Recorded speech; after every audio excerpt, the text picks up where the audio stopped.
भगवान श्री कृष्ण से लीजिए जिंदगी के 6 सबक। अगर गौर करें तो हम पाएंगे कि भगवान श्री कृष्ण का पूरा जीवन मैनेजमेंट की प्रयोगशाला जैसा है।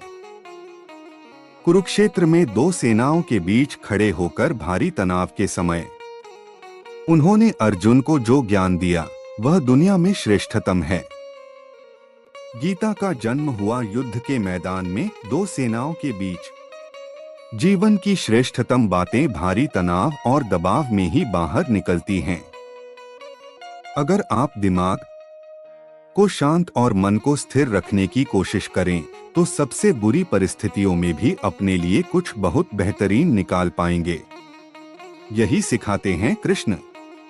गीता पढ़ने से पहले अगर इसी बात को समझ लिया जाए तो गीता पढ़ना सफल हुआ मानो। श्री कृष्ण का जीवन ऐसी ही बातों से भरा पड़ा है। जरूरत है नजरिए की। उनका जीवन आपके लिए माइथोलॉजी का एक हिस्सा मात्र भी हो सकता है और आपका पूरा जीवन बदलकर रख देने वाला ज्ञान भी। यह हमें तय करना है कि हम उनके जीवन से लेना क्या चाहते हैं। श्री कृष्ण मात्र कथाओं में पढ़े या सुने जाने वाले पात्र नहीं, वह चरित्र और व्यवहार में उतारे जाने वाले देव हैं।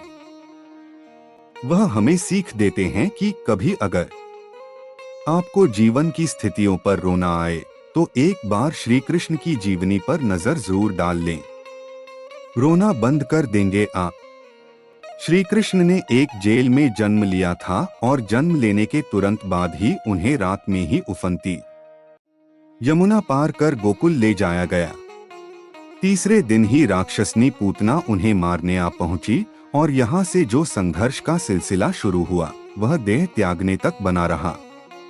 भगवान श्री कृष्ण का जीवन कहता है, आप कोई भी हो, संसार में आए हैं तो जब तक जीवन है आपको संघर्ष करना ही होगा। वे चाहे श्री कृष्ण हो या पुरुषोत्तम श्री राम, मानव अवतार लेकर परमात्मा भी सांसारिक चुनौतियों से बच नहीं पाए। लेकिन श्री कृष्ण ने कभी किसी बात की शिकायत नहीं की। हर परिस्थिति को जिया और जीता। श्री कृष्ण कहते हैं, परिस्थितियों से भागो मत, उसके सामने डटकर खड़े हो जाओ, क्योंकि कर्म करना ही मानव जीवन का पहला कर्तव्य है। हम कर्मों से ही मुश्किलों को जीत सकते हैं। शिक्षा वही जो अज्ञान घटाए, कौशल बढ़ाए। श्री कृष्ण ने अपनी शिक्षा मध्य प्रदेश के उज्जैन में सांदीपनी ऋषि के आश्रम में रहकर पूरी की थी।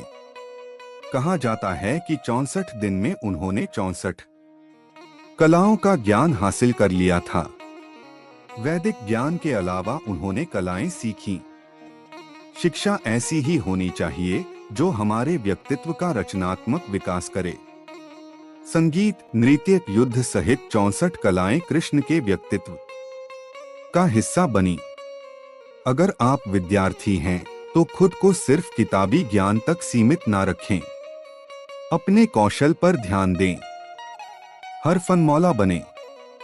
अगर आपके बच्चे स्कूल में पढ़ते हैं तो उन्हें अपने व्यक्तित्व को कौशल समृद्ध करने को प्रोत्साहित करें। उनमें कोरा ज्ञान ना भरें।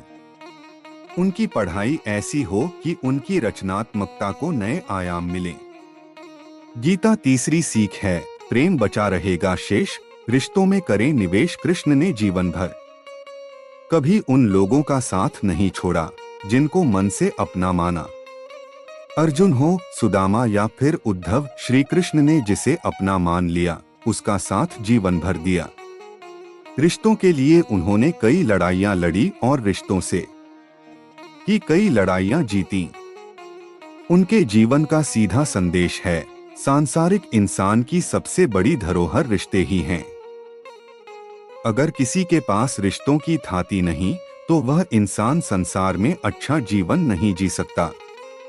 इसलिए रिश्तों को दिल से जिएं और उन्हें प्रेम से भरपूर बनाए रखें। गीता चौथी सीख कहती है, शांति की चाह बनेगी उन्नति की राह। श्री कृष्ण ने महाभारत का युद्ध होने से पहले शांति के लिए पांडवों और कौरवों के बीच मध्यस्थता की। हालांकि दोनों ही पक्ष युद्ध लड़ने के लिए आतुर थे, लेकिन श्री कृष्ण ने हमेशा चाहा कि कैसे भी युद्ध टल जाए। सबक यही है कि झगड़ों से कभी समस्याओं का समाधान नहीं होता। शांति के मार्ग पर चलकर ही हम समाज का रचनात्मक विकास कर सकते हैं। श्री कृष्ण ने समाज के लिए और मन के लिए शांति को ही सर्वोपरि कहा। उन्होंने समझाया कि कोई भी परेशानी तब तक मिट नहीं सकती जब तक शांति ना हो। शांति से ही सुख मिल सकता है, वह चाहे वैयक्तिक हो या समाज की, शांति से ही उन्नति संभव है। गीता पांचवीं सीख, तात्कालिक आवेश में लोच जरूरी है, दूरगामी सोच। महाभारत की कहानी में जुए की घटना के बाद पांडवों को वनवास हो गया। तब श्री कृष्ण ने दूरदृष्टि दिखाते हुए अर्जुन को समझाया कि यह समय जाया करने के लिए नहीं, बल्कि भविष्य के लिए तैयारी करने का है। उन्होंने सबको महादेव शिव, देवराज इंद्र और देवी दुर्गा की तपस्या करने के लिए कहा। श्री कृष्ण जानते थे कि दुर्योधन को कितना भी समझाया जाए, वह पांडवों को कभी उनका राज्य नहीं लौटाएगा। तब अपना हक पाने के लिए शक्ति और सामर्थ्य की जरूरत होगी। कर्ण के कुंडल कवच पांडवों की जीत में आड़े आएंगे, यह भी वे जानते थे। उन्होंने हर चीज पर बहुत दूरगामी सोच रखी। कोई भी फैसला तात्कालिक आवेश में नहीं लिया। हर चीज के लिए आने वाली पीढ़ियों तक का सोचा। यही सोच राष्ट्र और समाज का निर्माण करती है। गीता सीख नंबर 6, मन की शांति रहे चिर, दिमाग रहे स्थिर। श्री कृष्ण को क्रोध दिलाने वाली, उन्हें अशांत करने वाली घटनाएं बार बार हुई। शिशुपाल पांडवों के राजसूय यज्ञ में कृष्ण को अपशब्द पर अपशब्द कहता रहा। छोटा भाई था, लेकिन उसने मर्यादाएं तोड़ दी। पूरी सभा चकित थी, कुछ क्रोधित भी थे, लेकिन श्री कृष्ण शांत रहे, मुस्कुराते रहे।